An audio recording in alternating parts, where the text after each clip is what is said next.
Actor అవుదాను వచ్చాను నేను. ఎక్కడ టోటల్ రిజెక్టెడ్ కొడతాను చూడు సినిమాలు కొడితే అలా అనమాట.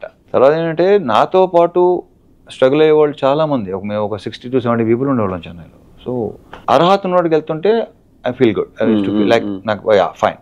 అర్హత లేని వాళ్ళకి ఎక్కువ వెళ్ళాయి మంచి మంచి క్యారెక్టర్స్, ఇంటర్ రికమెండేషన్ క్యాండిడేట్లు మొత్తం.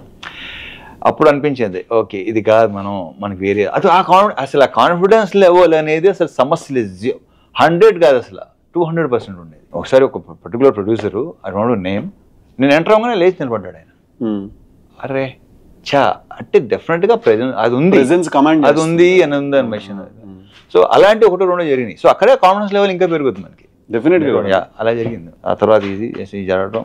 అప్పటికి చాలా మంది అవసరం నీకు అసిస్టెంట్ చేస్తున్నాడు కదా, నీ యాక్టర్ ఏంటి నిలబెడుతుంది పెద్ద హిట్, రకరకాలు ఉంటారుగా, అది నేను చెప్పట్లేదు, వాళ్ళే ఎక్కువ ఉంటారు.